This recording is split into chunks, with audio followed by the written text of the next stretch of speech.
سبحان اللہ والحمد للہ ولا الہ الا اللہ واللہ اکبر وللہ الحمد لا الہ الا اللہ وحدہ لا شریک لہ لہ الملک ولہ الحمد وہو علی کل شیء قدیر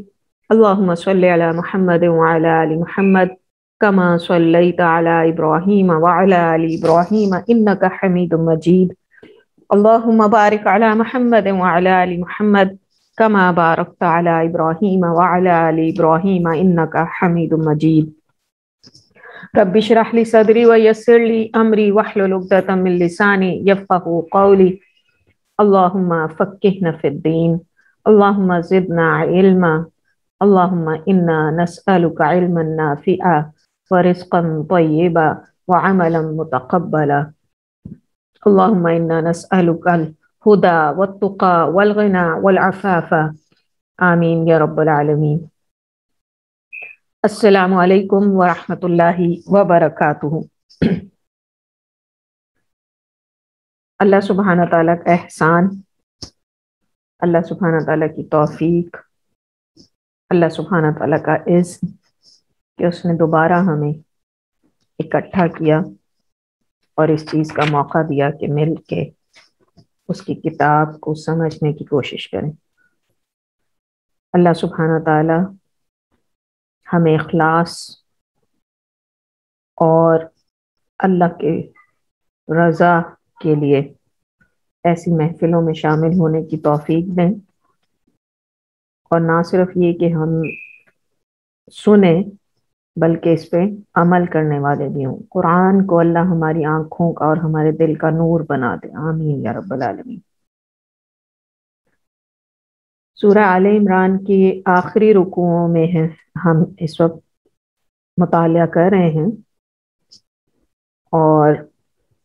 پچھلی کلاس میں ہم نے جن آیتوں کا ترجمہ سمجھا تھا اور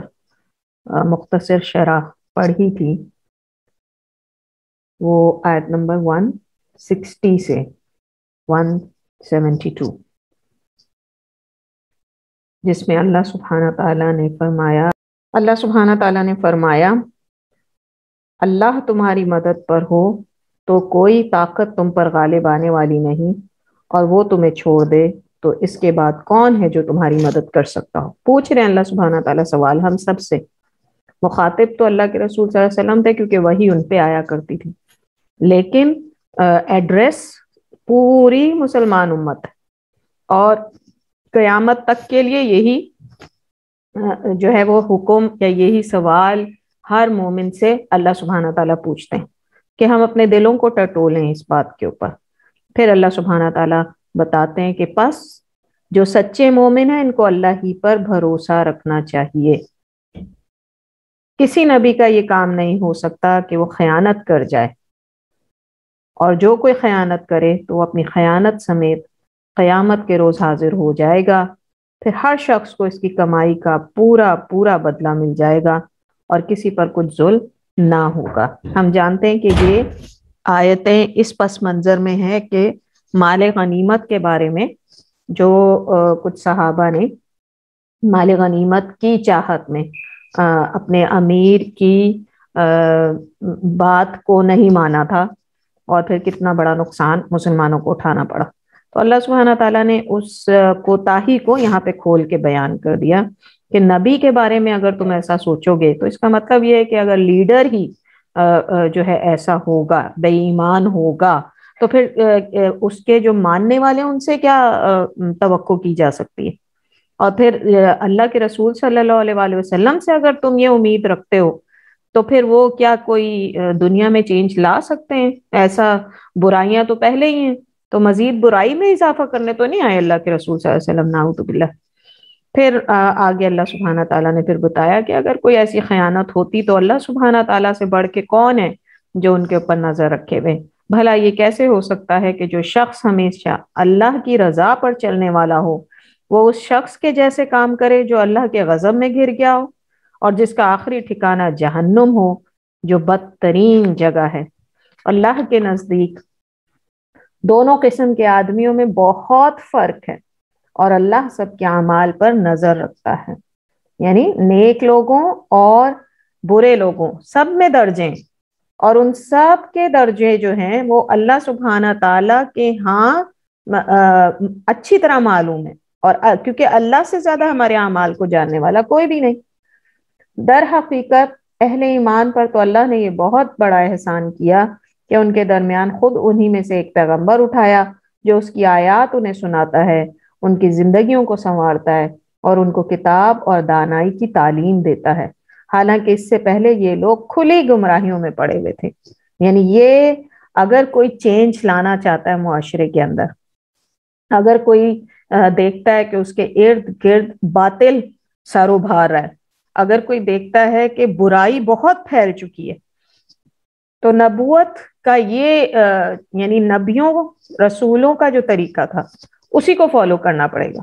اور وہ کیا ہے کہ سب سے پہلے قرآن سے لوگوں کو جوڑا جائے، سب سے پہلے قرآن کی دعوت، قرآن کی محبت لوگوں کے اندر اتاری جائے، اور پھر اس کے بعد ان کا تزکیہ اس کے ذریعے جو ہارٹ پیوریفیکیشن ہے وہ اس کے ذریعے سے کی جائے، اور پھر اس کے بعد جب لوگ جو ہیں اس بات کے اوپر تیار ہو جائیں کہ ہاں یہی کتاب ہے جس سے ہمیں رہنمائی حاصل ہوگی، تو پھر اس کے بعد اس کتاب کی حکمت اور تعلیم ان کو دی جائے۔ اب بتایا جائے کہ یہ جو آیتیں ہیں اس میں اللہ سبحانہ تعالیٰ کے یہ احکامات ہیں اور یہ چیزیں ہیں جس پہ اللہ نے نہیں کی ہے، اور یہ نہیں کرنے کے کام ہے، یا بچ جانے کے ہیں، یا اللہ کے غضب کے سبب ہو سکتے ہیں۔ تو یہ اسی طرح سے اب بھی یہی جو ہے وہ طریقہ قیامت تک کے لیے رائج رہے گا۔ اور تمہارا کیا حال ہے کہ جب تم پر مصیبت آ پڑی تو تم کہنے لگے یہ کہاں سے آئی، حالانکہ جنگ بدر میں اس سے دگنی مصیبت تمہارے ہاتھوں تمہارے دشمنوں پر پڑ چکی۔ اے نبی صلی اللہ علیہ وآلہ وسلم ان سے کہو یہ مصیبت تمہاری اپنی لائی ہوئی ہے، تمہاری اپنی غلطی کی وجہ سے ہوا، اللہ نے تو تمہیں موقع دیا تھا کہ تم جو ہو وہ فتح یاب ہو۔ اللہ ہر چیز پر قادر ہے، یعنی اگر تم آج جو ہے وہ اس طریقے سے شکست کھا گئے ہو یا اس طریقے سے تمہیں تکلیف پہنچی ہے تو اللہ ہی کے حکم سے ہوا، اور پہلے بھی اگر تم کامیاب تھے تو وہ بھی اللہ ہی کے حکم سے تھا۔ اللہ ہر چیز پر قادر ہے، اور وہ اس بات پہ بھی قادر تھا کہ تمہاری غلطی کے باوجود تمہیں فتح دیتا کیونکہ تم مومن ہو، لیکن کیوں نہیں دی؟ کیونکہ اللہ سبحانہ تعالیٰ آگے بتا رہے ہیں کہ جو نقصان لڑائی کے دن تمہیں پہنچا وہ اللہ کے اذن سے تھا، اور اس لیے تھا کہ اللہ دیکھ لے تم میں سے مومن کون ہے اور منافق کون ہے۔ وہ منافق کہ جب ان سے کہا گیا آؤ اللہ کی راہ میں جنگ کرو یا کم از کم اپنے شہر کی حفاظت ہی کرو، تو کہنے لگے کہ اگر ہمیں یہ یقین ہوتا کہ آج جنگ ہوگی تو ہم ضرور تمہارا ساتھ دیتے۔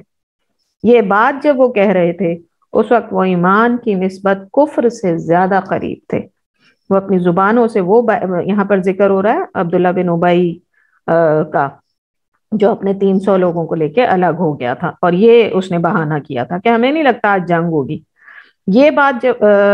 وہ اپنی زبانوں سے وہ باتیں کہتے ہیں جو ان کے دلوں میں نہیں ہوتی، اور جو کچھ وہ دلوں میں چھپاتے ہیں اللہ اسے خوب جانتا ہے۔ یہ وہی لوگ ہیں جو خود تو بیٹھے رہے، ہوتے ہیں نا ایسے کچھ لوگ، نہ خود کرنا ہے نہ دوسرے کو کرنے دینا،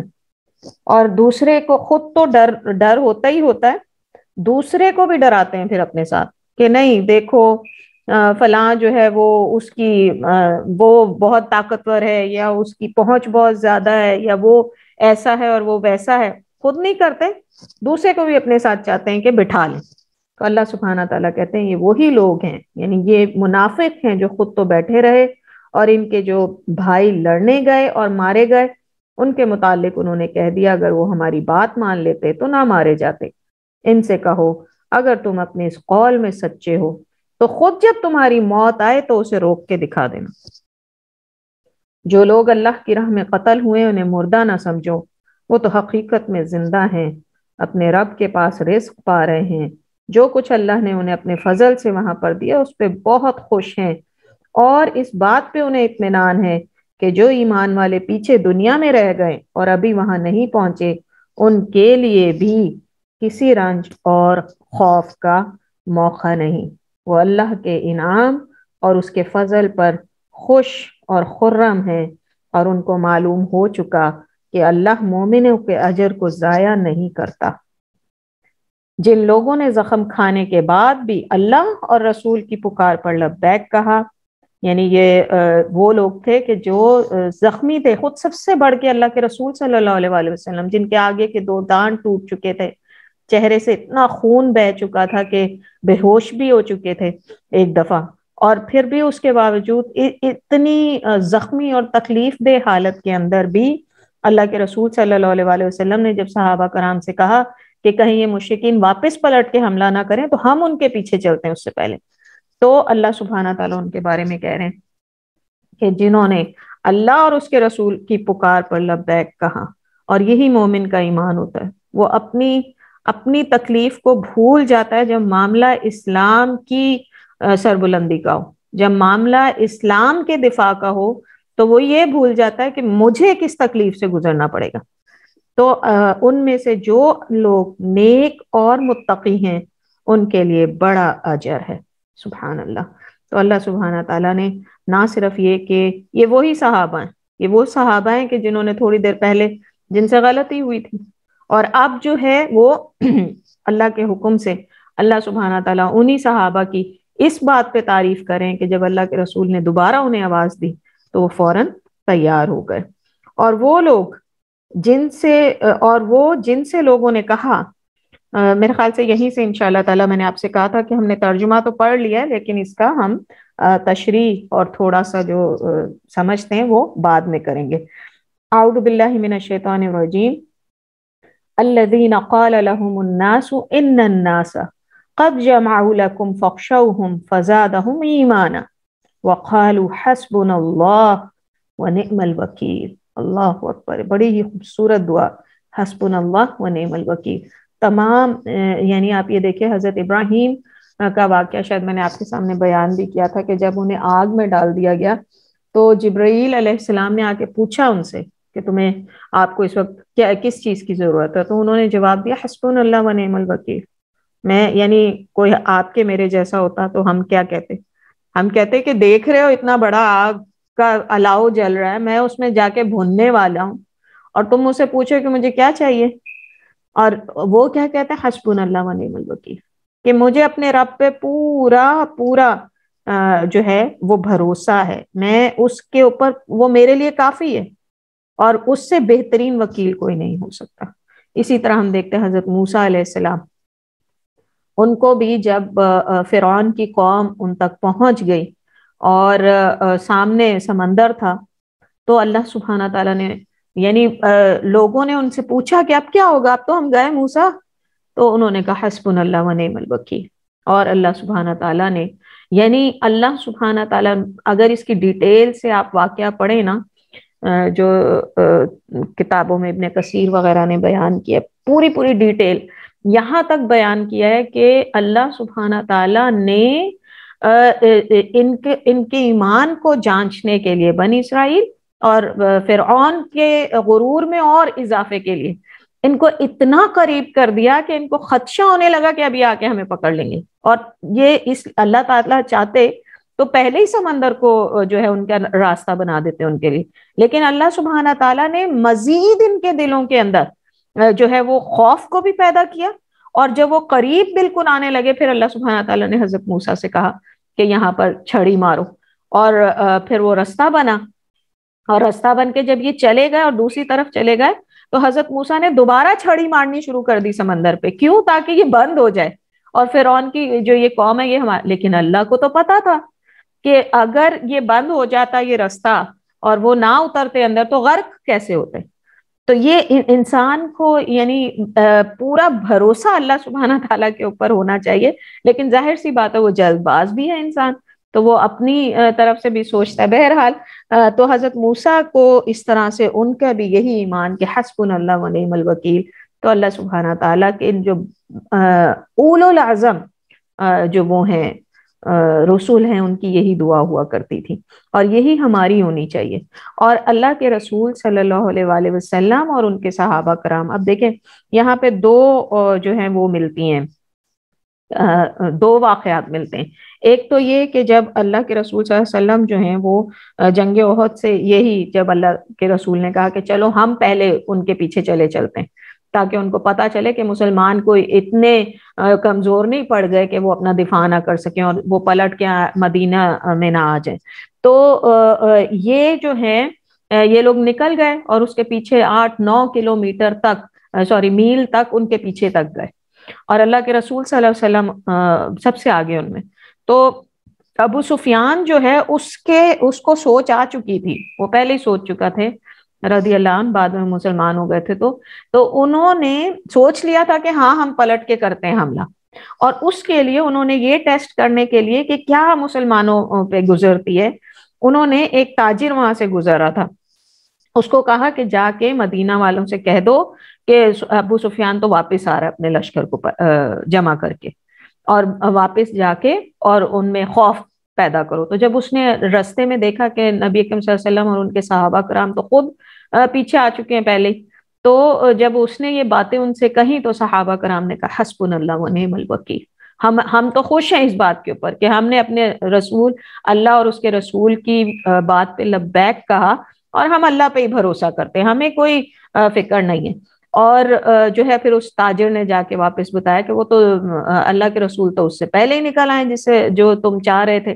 تو پھر ابو سفیان جو ہے اپنے لشکر کو لے کے بھاگ گئے وہاں سے۔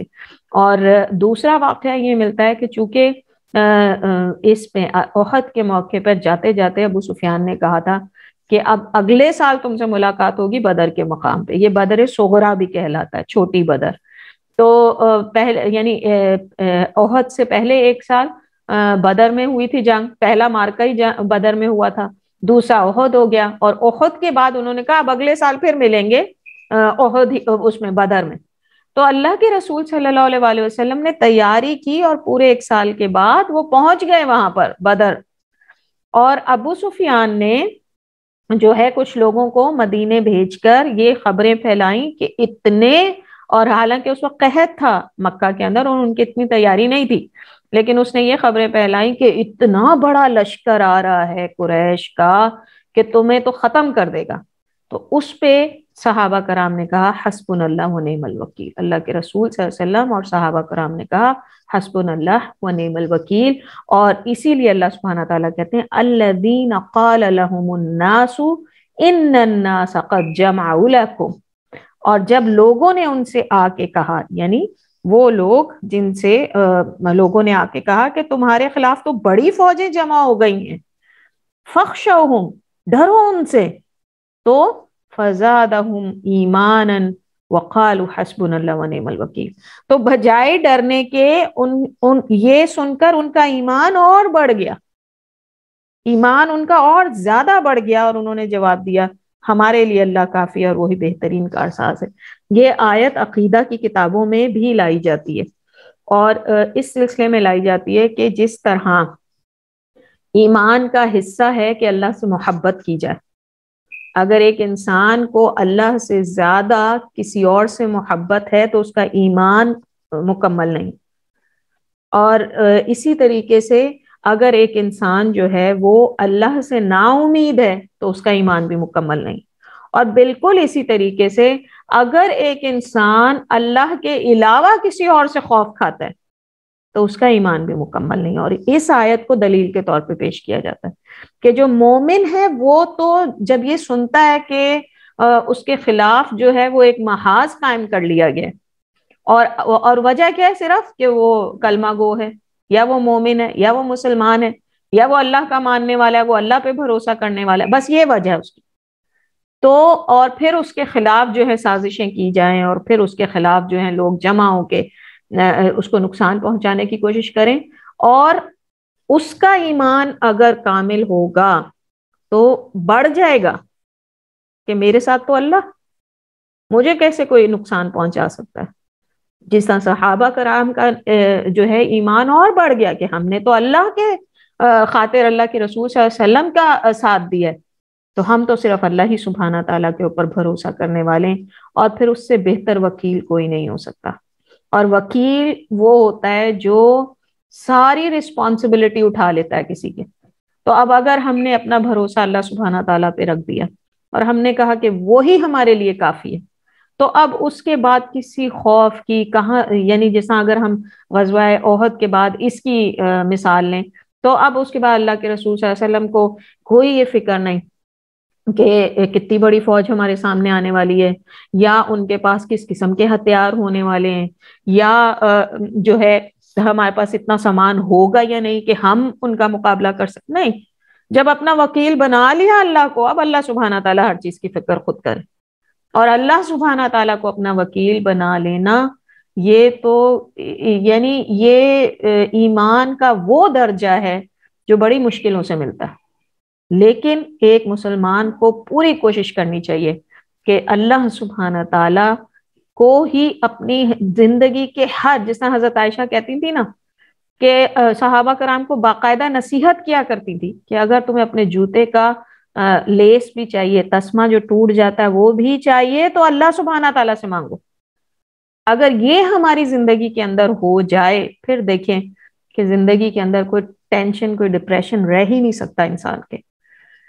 سبحان اللہ، اللہ سبحانہ تعالیٰ اللہم اجعلنا منہم، آمین یا رب العالمین۔ اس کے بعد اگلی آیت کی طرف چلتے ہیں۔ تو پھر جب یہ انہوں نے کہا حسبنا اللہ و نعم الوکیل، اس کے بعد نکل کھڑے ہوئے اور پہنچے وہ بدر کے مقام کے اوپر، تو کیا ہوا وہاں پر جا کے؟ فانقلبوا، وہ واپس لوٹے۔ جب اللہ، تو کس طرح لوٹے؟ بنعمت من اللہ وفضل لم یمسسہم، اور اس طرح لوٹے، وہ واپس لوٹے نا، ظاہر ہے بدر کے مقام پہ کوئی آیا ہی نہیں مقابلے کے لیے، تو وہ واپس لوٹے، اور کیسے لوٹے؟ اللہ کی نعمتیں ان کے ساتھ تھیں اور اللہ کا فضل ان کے ساتھ تھا۔ لم یمسسہم سوء، ان کو رتی برابر کوئی نقصان نہیں پہنچا۔ اور اس سے بھی بڑی جو ان کے ساتھ اللہ کا فضل ہوا، وہ کیا؟ واتبعوا رضوان اللہ، کہ اللہ کی، وہ تو اللہ کی رضا پر چلنے کا شرف بھی ان کو حاصل ہو گیا، کوئی ضرر نہیں پہنچا، اور اللہ کی رضا پر چلنے کا شرف بھی ان کو حاصل ہو گیا۔ یہ بالکل اسی طرح ہے نا کہ اگر ہم بچپن میں، مجھے یاد ہے ہم کھیلتے تھے، کہ کھیلتے کیا تھے آپس میں، جب کبھی ایسا ہوتا ہے نا کوئی چیز لینے کا دل بھی چاہ رہا ہے اور جو ہے اس بات کی امید بھی ہے کہ اگلا انکار کر دے گا، تو کہتے تھے کہ مجھے ذرا یہ دینا، اگلا بندہ کہتا کیوں؟ تو ہم کہتے ہیں ہم تو تمہارا دل چیک کر رہے تھے، صرف ہم تو صرف تو یہ یعنی ایک بچپنے کی باتیں ہوتی ہیں، لیکن کچھ باتیں بڑی انٹرسٹنگ ہوتی ہیں، تو پتا ہوتا ہے کہ اگلے نے منع کر دینا، لیکن اس کے باوجود کہ اچھا چانس تو لینا، ہو سکتا ہے مل بھی جائے۔ تو ان صحابہ کرام کو اللہ سبحانہ تعالیٰ کتنی بڑی خوشخبری دے رہے ہیں کہ اللہ سبحانہ تعالیٰ کو ان پہ کتنا اعتماد تھا۔ اللہ کو تو پتا تھا آگے کوئی بدر نہیں ہونے والی، لیکن اللہ سبحانہ تعالیٰ کو کتنا ان پہ اعتماد تھا کہ یہ جب اللہ کے حکم پر اللہ کے رسول صلی اللہ علیہ وسلم ان کو بلائیں گے، یہ اٹھ کھڑے ہوں گے فوراً، اور اللہ کی رضا ان کے لیے پکی ہو جائے گی۔ تو اللہ نے ان کو ضرر بھی کوئی نہ پہنچنے دیا، تکلیف بھی کوئی نہیں پہنچنے دی، اور جو ہے دوسرے جو دشمن ہیں ان کے دل میں ایسا روب بٹھایا کہ وہ واپس پلٹ کے ہی نہیں آئے۔ واللہ ذو فضل عظیم، اللہ بڑا فضل فرمانے والا ہے۔ یہ فضل لفظ بھی جو ہے یہ بہت ہی گہرے معنی اپنے اندر رکھتا ہے، اور جس کے اندر یعنی اللہ کے ناموں کی ایک الگ ہی وہ تفصیلات ہیں، لیکن چونکہ آیتیں ایسی ہیں تو اس کے اگر تناظر میں اگر آپ دیکھیے اور اس سے ریلیٹ کر کے اس کے کانٹیکسٹ میں اگر آپ دیکھیں کہ اللہ بہت فضل کرنے والا ہے، تو دیکھیں کتنی ساری چیزیں کہ اللہ سبحانہ تعالیٰ مومنوں کو وہ اسٹرینتھ بھی دے رہا ہے، ان کے ایمان کی بھی قوت دے رہا ہے، ان کو دنیا کی بھی ہر قسم کے خوف اور اس سے دور کر رہا ہے، پھر ان کے دلوں کو اطمینان دے رہا ہے اپنے دشمن کے خلاف، پھر ان کے اندر یونٹی پیدا کر رہا ہے، پھر ان کو کتنی زبردست جو ہے وہ ان کی اپروچ کتنی اچھی ہے، اسٹریٹجیز پہلے سے بنا رہے ہیں، ہر چیز آپ دیکھیں تو یہ سب اللہ کے فضل میں آ جاتا ہے۔ اسی لیے اللہ سبحانہ تعالیٰ فرماتے واللہ ذو فضل عظیم، اللہ سبحانہ تعالیٰ ہی ہے جو ہر قسم کے، ہر بڑے سے بڑے فضل کا وہ اکیلا مالک ہے، اور وہ ہی عطا کر سکتا ہے۔ انما ذالکم الشیطان یخوف اولیاءہ، پھر فرماتے ہیں اللہ سبحانہ تعالیٰ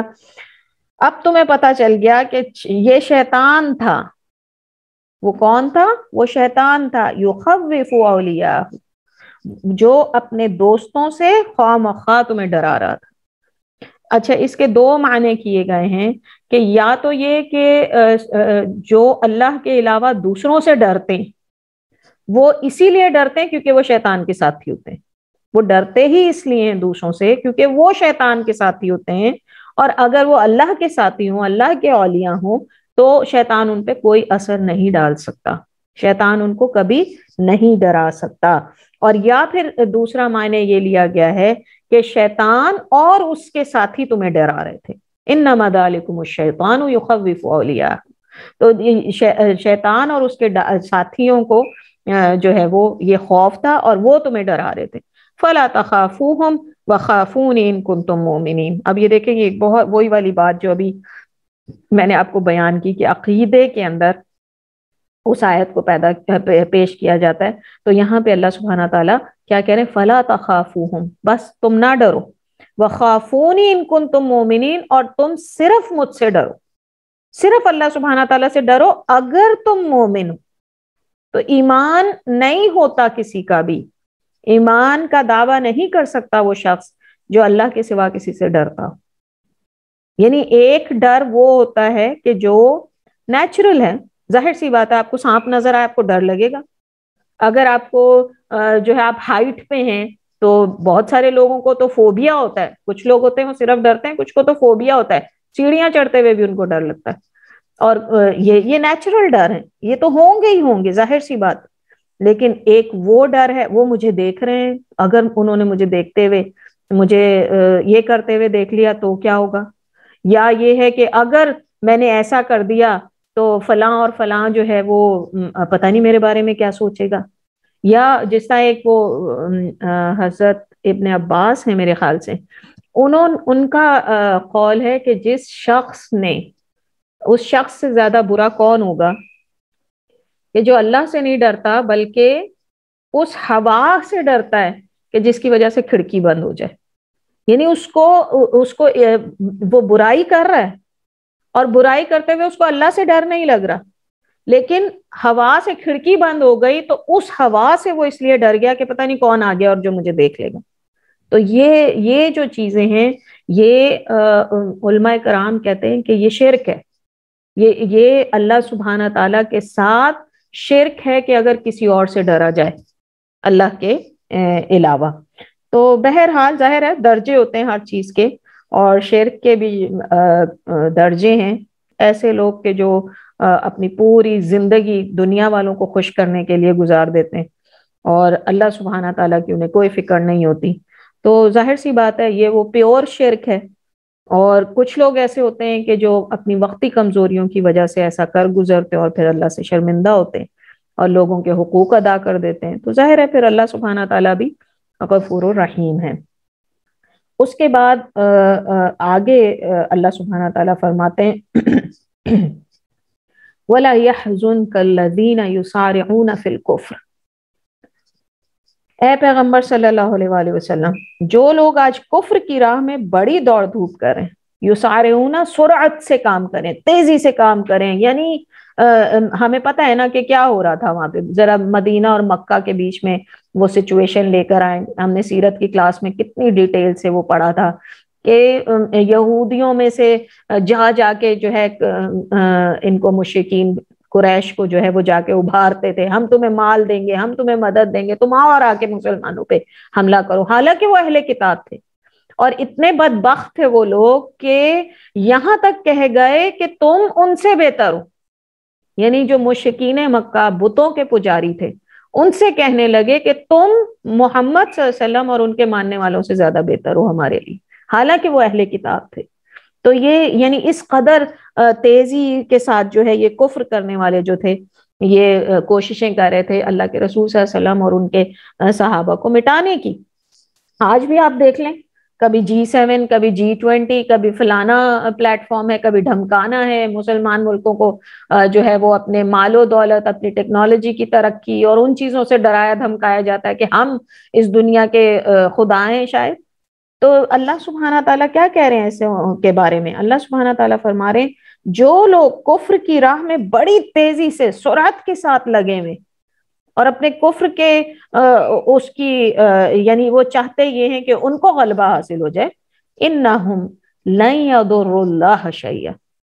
اور اس میں ایک بڑا ہی پیارا نقطہ ہے جو تفسیروں میں بیان کیا جاتا ہے. کیا اللہ سبحانہ تعالیٰ کہہ رہے ہیں بے شک یہ اللہ کا کچھ نہ بگاڑ سکیں گے، ان کی سرگرمیاں تمہیں جو ہے وہ نہ کر دیں. ولا یحزنک، میں یہ اس کے ترجمہ کرنا بھول گئی، ولا یحزنک، تو آپ جو ہیں ان کی وجہ سے اداس نہ ہو، کیونکہ اللہ کے رسول صلی اللہ علیہ وسلم بہت زیادہ افسوس کیا کرتے تھے، ان کو بہت اس بات کا دکھ ہوتا تھا کہ اللہ کا رسول لوگوں کے بیچ میں موجود ہے، پھر بھی یہ کفر کرنے، یعنی یہ پھر بھی جو ہے ایمان نہیں لے کر آتے، پھر اللہ کی کتاب آ چکی ہے پھر ان کو یقین نہیں آتا، کیوں یہ اپنے شرک پہ قائم ہے، کیوں یہ سمجھ نہیں جاتے. تو آپ صلی اللہ علیہ وسلم بہت زیادہ ان کے غم میں گھلا کرتے تھے. تو اللہ سبحانہ تعالیٰ نے کہا کہ ایسے لوگوں کے لیے یہ کفر کے راستے پہ تیزیاں دکھا رہے ہیں، آپ ان کے لیے غمزدہ نہ ہوں، اس لیے کہ انہم لن یضروا اللہ شیئا، اس لیے کہ وہ اللہ کو کوئی نقصان نہیں پہنچا سکتے. کس قدر لطف ہے اللہ سبحانہ تعالیٰ کا، کس قدر محبت ہے اللہ سبحانہ تعالیٰ کی مومنوں کے لیے کہ اللہ سبحانہ تعالیٰ کہہ رہے ہیں وہ اللہ کو نقصان نہیں پہنچا سکتے. حالانکہ جو سرگرمیاں ہیں، کیوں کہا اللہ سبحانہ تعالیٰ نے، کیوں نہیں کہا کہ وہ تمہارا کچھ نہیں بگاڑ سکتے ہیں محمد صلی اللہ علیہ وسلم؟ اللہ تعالیٰ کہہ سکتے تھے نا کہ وہ انہم لن یضروک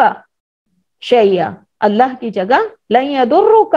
تمہیں کوئی ضرر نہیں پہنچا سکتے. اللہ تعالیٰ کہہ سکتے تھے ایسا. اللہ سبحانہ تعالیٰ فرما سکتے تھے کہ بے شک وہ تمہیں کسی قسم کا کوئی نقصان نہیں پہنچا سکیں گے. کیوں اللہ سبحانہ تعالیٰ نے فرمایا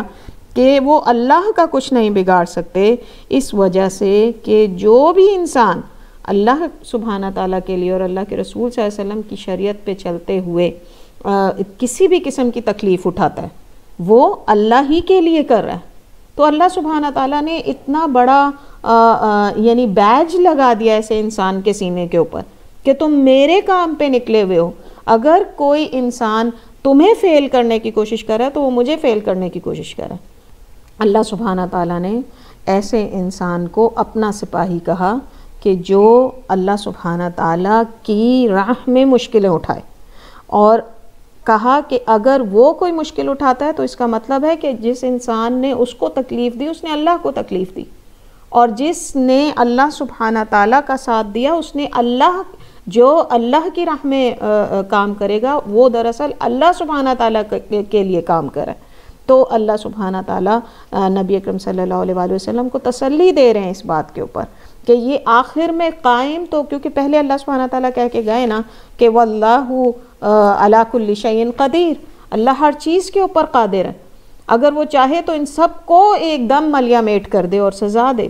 لیکن اللہ سبحانہ تعالیٰ کا یہ جو کچھ بگاڑنے کی کوشش کریں، تکلیفیں تو اٹھانی پڑیں گی نبی صلی اللہ علیہ وسلم آپ کو، لیکن یہ جو کچھ بھی کر لیں بالآخر فتح اور کامرانی صرف اسلام کے لیے ہے، صرف اللہ سبحانہ تعالیٰ کے لیے. اور پھر اللہ سبحانہ تعالیٰ اسی سلسلے میں آگے فرماتے ہیں یرید اللہ یجعل لہم حظا فی الآخرہ ولہم عذاب عظیم، کہ اللہ کا ارادہ یہ ہے کہ ان کے لیے آخرت میں کوئی حصہ نہ رکھیں.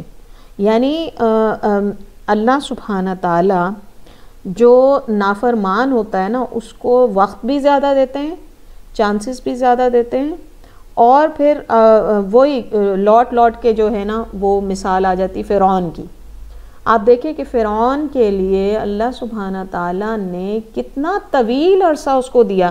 کہ وہ سوچ لے، سمجھ لے، جان لے. اللہ کے دو رسول اس کے پاس گئے اللہ کی نشانیاں لے کے، اور پھر کتنا طویل عرصے تک 9 جو ہیں وہ اس کے اوپر نشانیاں بھیجی گئیں، 9 عذاب بھیجے فرعون اور اس کی قوم کے اوپر. ہر دفعہ جاتے تھے اور جا کے موسیٰ علیہ السلام سے کہتے تھے کہ اللہ سے کہیے، اپنے رب سے کہیے کہ وہ اس عذاب کو ہم سے ہٹا لے تو ہم ایمان بھی لے آئیں گے اور ہم جو ہے بنی اسرائیل کو آزاد بھی کر دیں گے. لیکن جب حضرت موسیٰ دعا کرتے یہ پھر پلٹ جاتے اور پھر اللہ عذاب بھیجتا. کتنا لمبا عرصہ تک اللہ سبحانہ تعالیٰ ان کو چانس دیتے رہے. اس کی وجہ یہ ہے کہ اللہ سبحانہ تعالیٰ نافرمانوں کی نافرمانی پہ جو ہے وہ جس طرح مومنوں کی حسنات کو بڑھاتے ہیں، اسی طرح نافرمانوں کے جرم کو بڑھاتے رہتے ہیں، اور اپنے جرم وہ اس قدر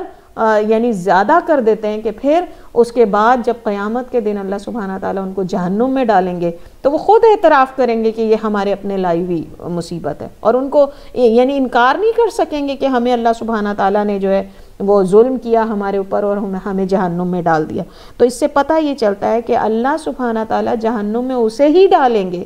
اسی کو عذاب دیں گے جو ڈیزرو کرتا ہوگا۔ اللہ سبحانہ تعالیٰ یعنی وہ خود اپنی کرتوتوں کو جانتے ہوں گے نا، تو اس وجہ سے اللہ سبحانہ تعالیٰ کوئی کسی قسم کا وہ نہیں کر سکیں گے، اللہ کے ساتھ کسی قسم کی کوئی بحث نہیں کر سکیں گے۔ تو اللہ سبحانہ تعالیٰ چاہتے ہیں کہ جو مجرم ہیں ان کو آخرت میں کوئی حصہ نہ ملے کسی قسم کی رحمت کا، یعنی اللہ کی رحمت کتنی وسیع ہے۔ اور قیامت کے دن ایک حدیث سے پتہ چلتا ہے کہ اللہ سبحانہ تعالیٰ کی رحمت کے 100 حصے ہیں، اور ابھی اس نے صرف ایک حصہ ہے جو دنیا والوں کو دیا، یعنی دنیا کی تمام مخلوقات کو اپنی رحمت میں سے صرف ایک حصہ ہے۔ اسی لیے ہم دیکھتے ہیں کہ جانور کی جو ماں ہوتی ہے وہ بھی اپنی اولاد سے محبت کرتی ہے، یہ اسی کا ایک حصہ ہے، اور انسان کی جو ماں ہے وہ کس طرح اپنی اولاد کے لیے جان دینے کو قربان ہو جاتی ہے۔ تو یہ کیا ہے؟ یہ اللہ کی یعنی ماں کو اس دنیا کی سب سے بڑی جو وہ قربانی کی وہ علامت سمجھا جاتا ہے نا۔ تو آپ دیکھیے کہ یہ اللہ سبحانہ تعالیٰ کی رحمت کا ایک حصہ ہے، اور 99 حصے جو ہیں وہ اللہ سبحانہ تعالیٰ قیامت والے دن دکھائیں گے، لیکن اس رحمت سے بھی یہ مجرم محروم رہیں گے۔ کتنا بڑا غضب ہے اللہ کا، کس قدر یعنی ڈر لگتا ہے کہ اللہ سبحانہ تعالیٰ جو اتنے رحیم ہیں، اتنے رحمان ہیں، یہ کیسے لوگ جو ہیں اس بات کو قبول کر لیتے ہیں کہ وہ آخرت میں جو ہے وہ جہنم کی آگ کو قبول کر لیتے ہیں، لیکن دنیا کے چند جو تکلیفیں وہ نہیں اٹھا سکتے، چند دن کی تکلیف۔ تو اللہ سبحانہ تعالیٰ یہی بات یہاں پہ بتا رہے ہیں، اللہ کے اور اللہ کے رسول صلی اللہ علیہ وسلم کو یہی بات بتا رہے ہیں کہ دیکھیں یہ جتنی بھی کوششیں کر لیں، یہ جتنی بھی کوششیں کر لیں، آخر کار ان کا انجام کیا ہے؟ وَلَهُمْ عَذَابٌ عَظِيمٌ۔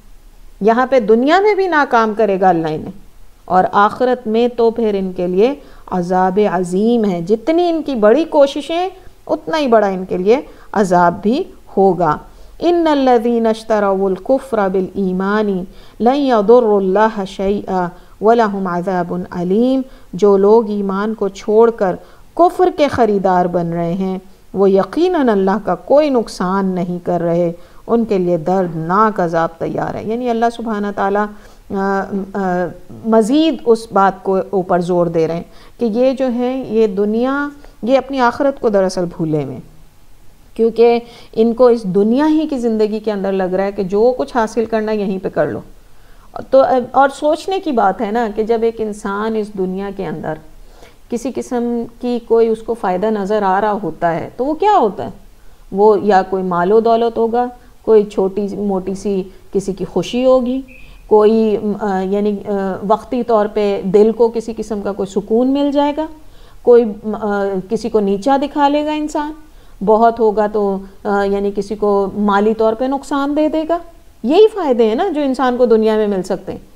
یا کسی کا نام اونچا ہو جائے گا، کسی کو مقام اونچا مل جائے گا، کسی کو تھوڑی سی شہرت دنیا میں مل جائے گی، لیکن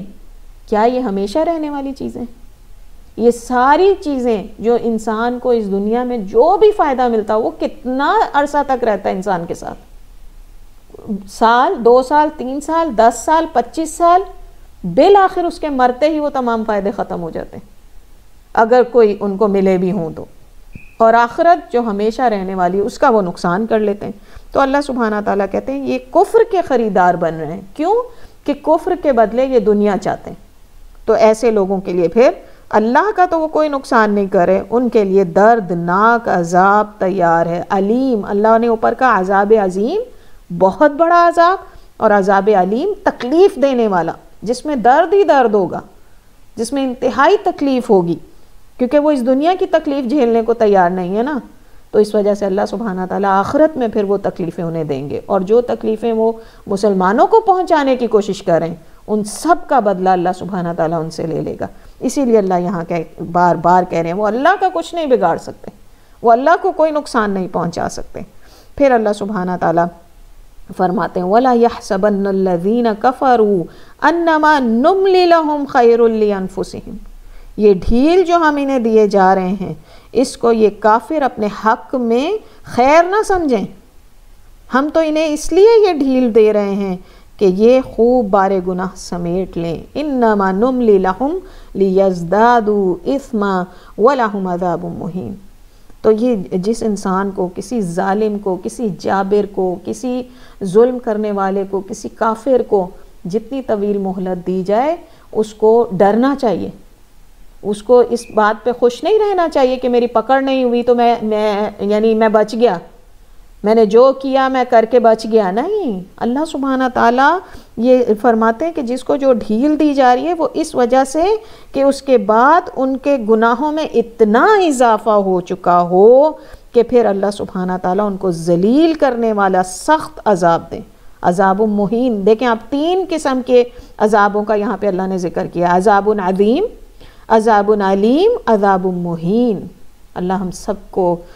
اس سے نجات دے، اللہ ہم سب کو بچا لے، آمین یا رب العالمین۔ تو بڑا عذاب، درد دینے والا عذاب، اور عذاب مہین یعنی بہت ہی زیادہ ذلیل اور رسوا کر دینے والا عذاب۔ اور کیا ہے ان تینوں کے بیک گراؤنڈ کہ جو جتنی بڑی جس کی کوشش ہے اللہ کے دین کو یا اللہ کے دین پہ چلنے والوں کو تکلیف پہنچانے کی، اتنا ہی بڑا اللہ سبحانہ تعالیٰ کا بدلہ ہے ان سے۔ اتنا اللہ محبوب رکھتا ہے مومنوں کو، اتنا اللہ سبحانہ تعالیٰ اس کے رستے پہ چلنے والوں، اس کے رستے پہ کمپرومائز نہ کرنے والوں، اور جو چمٹ جاتے ہیں جو دین کو، ان کے ساتھ اللہ سبحانہ تعالیٰ کا اتنا عظیم، یعنی اللہ سبحانہ تعالیٰ ان کو کتنے بہترین طریقے سے ریگارڈ کریں۔ پھر اسی طریقے سے آگے اللہ سبحانہ تعالیٰ فرماتے ہیں مَا كَانَ اللَّهُ لِيَذَرَ الْمُؤْمِنِينَ عَلَى مَا أَنْتُمْ عَلَيْهِ حَتَّى يَمِيزَ الْخَبِيثَ مِنَ الطَّيِّبِ وَمَا كَانَ اللَّهُ لِيُطْلِعَكُمْ عَلَى الْغَيْبِ وَلَكِنَّ اللَّهَ يَجْتَبِي مِنْ رُسُلِهِ مَنْ يَشَاءُ فَآمِنُوا بِاللَّهِ وَرُسُلِهِ وَإِن تُؤْمِنُوا وَتَتَّقُوا فَلَكُمْ أَجْرٌ عَظِيمٌ۔ اللہ سبحانہ تعالیٰ فرماتے ہیں اللہ مومنوں کو اس حالت میں ہرگز نہ رہنے دے گا۔ یہ نہ سمجھو کہ مومنوں پہ صرف آزمائشیں ہی آتی رہیں گی، یا جو مومن ہیں وہ صرف تکلیفیں ہی اٹھاتے رہیں گے، یا اللہ ان کو بس ٹیسٹ ہی کرتا رہے گا۔ یہ تو لازمی حصہ ہے ایمان والوں کے لیے، ایمان والوں کو یہ پتہ ہونا چاہیے۔ اور سورہ بقرہ اور سورہ آل عمران میں بھی ہم بار بار یہ بات سمجھ کے جا چکے ہیں کہ ایمان لانے کے بعد شرطیں اس کا جو ہے وہ جانچنے کی ہیں کہ اللہ نے رکھا ہے، کہ ایسا ہی نہیں کہ بس ایمان لائے، کہہ دیا ہم ایمان لائے اور اللہ جانچے گا نہیں، اللہ آزمائشیں نہیں دے گا، اللہ تکلیفیں نہیں دے گا۔ یہ ناممکن ہے، یہ تو ہوگا، لیکن ایسا بھی نہیں ہے کہ ہمیشہ مسلمان اسی حالت میں رہیں گے۔ اللہ سبحانہ تعالیٰ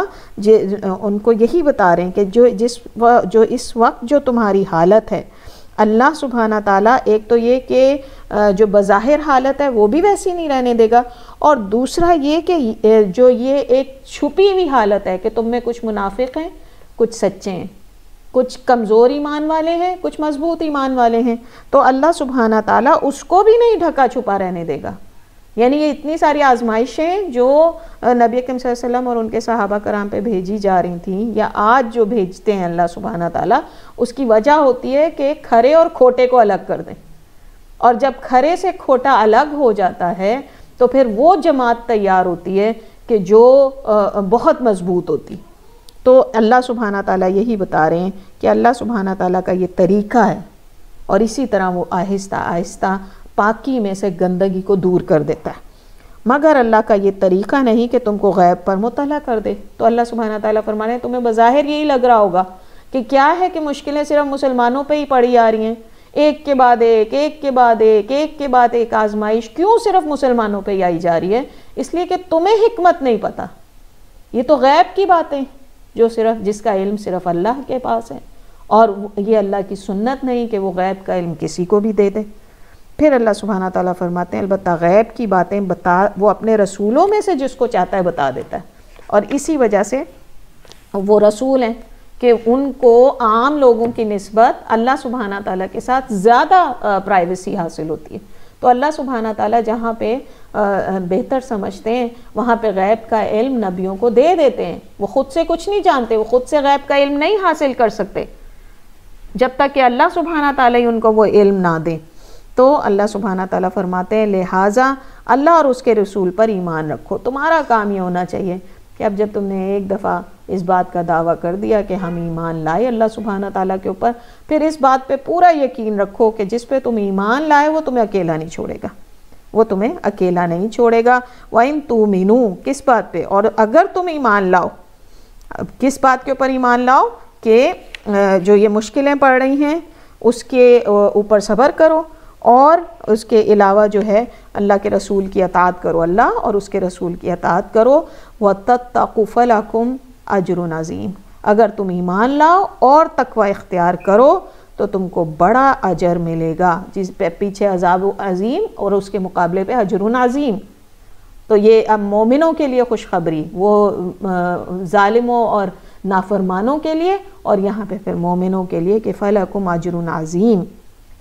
وَلَا يَحْسَبَنَّ الَّذِينَ يَبْخَلُونَ بِمَا آتَاهُمُ اللَّهُ. اب یہ جو ٹاپک ہے یہ اس متعلق ہے کہ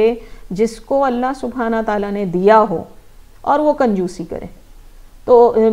اس وقت بھی ممکن ہے کہ اللہ کے رسول صلی اللہ علیہ وسلم نے اس بدر صغرا کے لیے تیاری کرنے کے لیے دیا ہو, لوگوں میں اعلان کرایا ہو کہ دیں اور تیاری کریں, اور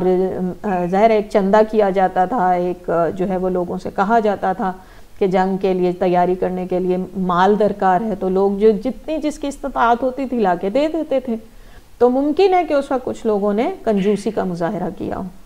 یا جس طرح اگر ایک انسان جو ہے وہ دیکھ رہا ہے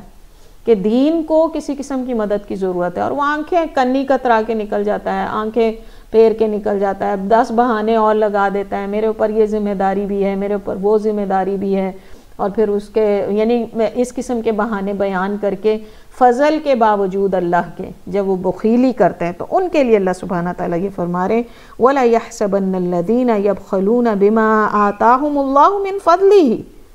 هُوَ خَيْرٌ لَهُمْ. جن لوگوں کو اللہ نے اپنے فضل سے نوازا, اور اللہ کے فضل جو ہے وہ کیا ہیں, علم بھی ہو سکتا ہے, مال بھی ہو سکتا ہے, دولت بھی ہو سکتی ہے, اولاد بھی ہو سکتا ہے, سکلز بھی ہو سکتی ہیں, بہت کچھ ہو سکتا ہے. یعنی اللہ کی تمام ہی بلیسنگز جو کسی کو ملی ہوں وہ اللہ کا فضل ہے, اور پھر وہ بخل سے کام لیتے ہیں. بخیلی, کنجوسی, وہ اس خیال میں نہ رہیں کہ یہ کنجوسی ان کے لیے اچھی ہے. یعنی انہوں نے مال اپنا بچا کے یہ سمجھ لیا کہ کسی نے ہمیں پوچھا نہیں. تو اللہ سبحانہ تعالیٰ بہت ہی شدید قسم کی وعید ایسے لوگوں کے لیے دے رہے ہیں. اللہ سبحانہ تعالیٰ کہتے ہیں بل ہوا شر لہم, وہ اپنے لیے خیر سمجھ رہے تھے کہ ہم نے اپنا مال بچا لیا, اپنی ان ساری چیزوں کو بچا کے روک لیا اپنے پاس, اور اللہ سبحانہ تعالیٰ کہہ رہے ہیں کہ وہ تو ان کے لیے شر ہے. کیسے؟ سَيُطَوَّقُونَ مَا بَخِلُوا بِهِ يَوْمَ الْقِيَامَةِ, قیامت والے دن اللہ سبحانہ تعالیٰ ان کی ان ساری چیزوں کا ایک توق بنا کے اور اس انسان کی گردن میں ڈال دیں گے. ایک وہ جس طرح جو کسی نے کبھی نیک کا کالر پہنا ہو تو اس کو پتا ہوگا کہ کتنا تکلیف دہ ہوتا ہے, حالانکہ اتنا سافٹ ہوتا ہے, پیڈڈ ہوتا ہے, لیکن کتنا تکلیف دہ ہوتا ہے جب انسان کو ایک ہی پوزیشن کے اندر وہ کالر پہن کے بیٹھنا پڑتا ہے. اور سوچیں کہ یہ مال و دولت جس کے بارے میں انسان کنجوسی کرتا ہے, اس کو اللہ سبحانہ تعالیٰ ایک ہارڈ جو ہے وہ بنا کے اس کے گردن میں ڈال دیں, اور جو ہے یہی اس کا عذاب ہو جائے, تو کس قدر تکلیف دہ عذاب ہوگا. تو اللہ سبحانہ تعالیٰ ان کے لیے کہہ رہے ہیں یہ ان کے حق میں نہایت برا ہے. جو کچھ وہ اپنی کنجوسی سے جمع کریں وہی قیامت کے روز ان کے گلے کا طوق بن جائے گا. کیوں؟ کیونکہ اللہ سبحانہ تعالیٰ کا دیا ہوا ہے نا. کیا کہہ رہے ہیں اللہ سبحانہ تعالیٰ کہ بما آتاہم اللہ من فضلہ, دیا تو اللہ کا ہے تو وہ اللہ کا, تمہارے پاس تو صرف امانت ہے, تو کیسے تم اس کے بارے میں کنجوسی کر سکتے ہو. اور پھر اس کو اللہ سبحانہ تعالیٰ نے اور زیادہ واضح کر دیا واللہ بما تعملون خبیر, اور اللہ سبحانہ تعالیٰ جو کچھ تم کرتے ہو وَلِلَّهِ مِيرَاثُ السَّمَاوَاتِ وَالْأَرْضِ, اور اصل میراث تو اللہ کی ہے ساری کی ساری. اس دنیا میں تم استعمال کرتے ہو, آج تمہاری موت ہوتی ہے, پیچھے تمہارے وارث اس کے حقدار ہو جاتے ہیں, اور تمہارا سارا جو اس کے اوپر دعوی حق ہوتا ہے وہ ختم منٹوں کے اندر. صرف 1 سیکنڈ کے فرق سے، 1 سیکنڈ پہلے تم جب زندہ تھے تو تم اس مال کے جو ہے وہ مالک تھے اور تم طاقتور تھے، اور 1 سیکنڈ میں جب موت آئی تو اس کے بعد اب تمہیں کوئی سوائے لاش کے پہچانتا ہی نہیں ہے کہ تم کوئی کسی قسم کی کوئی حیثیت رکھتے تھے۔ تو اللہ سبحانہ تعالیٰ کہہ رہے ہیں کہ اصل میراث تو اللہ کی ہے، تمہارے وارثوں کے بعد بھی سارا کچھ اللہ کے پاس آ جانا، رہنا تو کسی کے پاس بھی کچھ بھی نہیں ہے۔ تو پھر کیسے ایسی چیز جس پر انسان کا حق ہی نہ ہو، جو انسان کا ہو ہی نہ، جو اس کو امانت کے طور پہ دی گئی ہو، وہ اس کے بارے میں کیسے کنجوسی کر سکتا ہے، اور کیسے وہ جو ہے وہ یہ سوچ سکتا ہے کہ اس کو اپنے پاس روک کے رکھ لے، جبکہ وہ کسی طرح بھی اس کے لیے فائدہ مند نہیں ہونے والی ہے۔ تو پھر اللہ سبحانہ تعالیٰ فرماتے ہیں اور جو کچھ تم کرتے ہو اللہ اس سے باخبر ہے۔ کسی کو پتہ ہے یا نہیں پتہ کہ تم نے مال چھپا لیا، بچا لیا، اللہ کی راہ میں خرچ نہیں کیا، یا یہ کہہ کے اپنے آپ کو تسلی دے لی کوئی بات نہیں، میں نے جو ہے اس سے بڑے فائدے کی طرف دیکھا، میرا خاندان ہے، میرا یہ ہے، میری یہ ذمہ داریاں ہیں، میری وہ ذمہ داریاں ہیں، اس وجہ سے میں نے جو ہے وہ فیوچر پلاننگ بھی کرنی تھی، اپنے بچے بڑے ہو رہے ہیں، ان کی شادیاں کرنی ہیں، ان کا یہ کرنا ہے، میں تو حج کے لیے جمع کر رہا ہوں۔ 1000 بہانے کر کے انسان اپنے آپ کو تسلی دے سکتا ہے، لیکن اللہ سبحانہ تعالیٰ کہتے ہیں تم فیوچر کی فکر کیوں کرتے ہو؟ تم اس وقت دیکھو پریزنٹ میں، کیونکہ فیوچر یعنی کل آنا بھی ہے یا نہیں تمہارے لیے تمہیں کیا پتا؟ کسی انسان کو اس بات کی خبر ہے کہ اس کا کل آنا ہے؟ کسی انسان کو اس بات کی خبر نہیں۔ تو آج کے لیے انویسٹمنٹ کرو، اور جب ہے ہی اللہ کا، دیا ہی اللہ نے، وہ تمہیں اور دے دے گا۔ کس چیز کی تم فکر کرتے ہو؟ تو اللہ سبحانہ تعالیٰ کہتے ہیں اور تم جو کچھ کرتے ہو اللہ اس سے باخبر ہے۔ پھر اس کے بعد اللہ سبحانہ تعالیٰ فرماتے ہیں لَقَدْ سَمِعَ اللَّهُ قَوْلَ الَّذِينَ قَالُوا إِنَّ اللَّهَ فَقِيرٌ وَنَحْنُ أَغْنِيَاءُ سَنَكْتُبُ مَا قَالُوا وَقَتْلَهُمُ الْأَنْبِيَاءَ بِغَيْرِ حَقٍّ وَنَقُولُ ذُوقُوا عَذَابَ الْحَرِيقِ۔ اللہ سبحانہ تعالیٰ فرماتے ہیں اللہ نے ان لوگوں کا قول سن لیا جو کہتے ہیں اللہ فقیر ہے اور ہم غنی ہیں۔ تو اب یہ کیا ہوا؟ یہودیوں یعنی اتنی یہ لعنت زدہ قوم ہے کہ ان کی یعنی زبان، وہ ہوتا ہے نا کہ جب کسی کو شیطان کے رستے پہ چلا دیتا ہے اللہ سبحانہ تعالیٰ ان کی اپنی وجہ سے، تو پھر کیا ہوتا ہے کہ ان کی سوچیں ہی شیطانی ہو جاتی، اور وہ اس بات سے بھی باز نہیں آتے کہ اللہ سبحانہ تعالیٰ کے متعلق ایسی باتیں کرنا شروع کر دیں۔ تو جب قرآن میں سورہ بقرہ میں اللہ سبحانہ تعالیٰ نے یہ آیت اتاری من ذا الذی یقرض اللہ قرضا حسنا، اور کون ہے جو اللہ کو بہترین قرض دے۔ اسی طرح سورہ حدید میں اللہ سبحانہ تعالیٰ نے فرمایا وَأُقْرَضُ اللَّهَ قَرْضًا حَسَنًا، اور اللہ سبحانہ تعالیٰ کو قرض دو، خوب بہترین قرض۔ تو یہودیوں نے کہا لو جی اللہ سبحانہ تعالیٰ جو ان کے تو اللہ مفلس ہو گئے ہیں اور اب جو ہے بندوں سے قرض مانگتے پھر رہے ہیں۔ اللہ اکبر، انا للہ و انا الیہ راجعون۔ یعنی اس قدر انسان گھٹیا ہو جاتا ہے جب وہ شیطان کے رستے پہ چل پڑتا ہے، جب اس کو دنیا کی ہوس شیطان بنا دیتی ہے۔ کیا ان کو مل رہا تھا؟ صرف یہ کہ اللہ کے رسول صلی اللہ علیہ وسلم کے اس کے اوپر نہیں چلنا۔ کیوں؟ کیونکہ اپنے آپ کو ہم بہتر سمجھتے ہیں۔ صرف ایک حسد، یہ حسد کس قدر بری چیز ہے، کیسا شیطانی ٹول ہے یہ آپ دیکھیے کہ اللہ سبحانہ تعالیٰ کے متعلق ایسی باتیں کرے۔ تو اللہ سبحانہ تعالیٰ نے بھی کہا کہ ٹھیک ہے میں نے سن لی تمہاری یہ بات، ان کی یہ باتیں بھی ہم نے لکھ لیں، یعنی تمہارے پچھلے جرموں میں ایک اور جرم کا اضافہ ہو گیا، اور اس سے پہلے جو وہ پیغمبروں کو ناحق قتل کرتے رہے ہیں وہ بھی ان کے نامہ اعمال میں ثبت ہے کہ یہ تو اتنے بڑے مجرم ہیں، یہ تو اب انہوں نے یعنی جو ان کی اصلیت ہے وہ تو یہ ہے کہ یہ تو نبیوں کو قتل کرتے رہے ہیں، ان کا تو یہ پاسٹ رہا ہے۔ تو جب فیصلے کا وقت آئے گا اس وقت ہم ان سے کہیں گے کہ لو اب عذاب جہنم کا مزہ چکھو، یہ تمہارے ذالک بما قدمت ایدیکم وَأَنَّ اللَّهَ لَيْسَ بِظَلَّامٍ لِّلْعَبِيدِ، یہ تمہارے اپنے ہاتھوں کی کمائی ہے، اللہ اپنے بندوں کے لیے ظالم نہیں ہے۔ یعنی اللہ سبحانہ تعالیٰ ان کے جرموں کی لسٹ جو ہے وہ ان کے ہاتھ میں پکڑا دیں گے اور فرمائیں گے کہ دیکھ لو کہ اللہ سبحانہ تعالیٰ کو کوئی وہ نہیں تھا کہ وہ تمہیں جہنم میں ڈالتا، اور تم اپنی آنکھوں سے یہ چیز دیکھ کر آ رہے تھے کہ تم اہل کتاب تھے، تم رسولوں کے ماننے والوں میں سے تھے، تمہیں کتابیں دی گئی تھیں اور تم آخری کتاب کا انکار کر رہے تھے، بلکہ نہ صرف انکار کر رہے تھے، اس رسول کی بھی قتل کے در پہ تھے، اور تو اور ان لوگوں کو مٹا دینا چاہتے تھے، اور اللہ کی اس کتاب کا انکار کر کے اور جو ہے اس رسول کو کاذب ثابت کرنا چاہتے تھے. کیا کیا نہیں لقب دیے تھے انہوں نے. تو اللہ سبحانہ تعالیٰ نے، اور پھر اللہ سبحانہ تعالیٰ پہ اتنے بڑی بڑی تہمتیں، جبکہ تم اچھی طرح جانتے تھے کہ کیا اللہ نے تمہیں من و سلوہ نہیں دیا تھا، گھر بیٹھے تمہیں کھلاتا تھا اللہ سبحانہ تعالیٰ، اور تم اللہ کو کہتے ہو کہ فقیر ہے اور ہم جو ہیں وہ غنی ہیں. تو اللہ سبحانہ تعالیٰ نے ان کی لسٹ پوری دے دی کہ یہ لو تمہاری پوری کی پوری لسٹ، اور جو ہے یہ تمہارے سارے جرم ہم نے لکھ کر اپنے پاس رکھ لیے ہیں، اور اس کے بدلے میں یہ تم خود اقرار کرو گے کہ اللہ نے ہم پہ ظلم نہیں کیا، یہ ہمارے اپنے کیے ہوئے کرتوت تھے. رکتے ہیں انشاءاللہ تعالیٰ یہاں پر. سبحانک اللہم و بحمدک، اشہد ان لا الہ الا انت، استغفرک و اتوب الیک. ربنا تقبل منا انک انت السمیع العلیم وتب علینا انک انت التواب الرحیم. وصلی اللہ تعالی علی خیر خلق محمد وآلہ واصحابہ اجمعین برحمتک یا ارحم الراحمین. السلام علیکم ورحمۃ اللہ وبرکاتہ.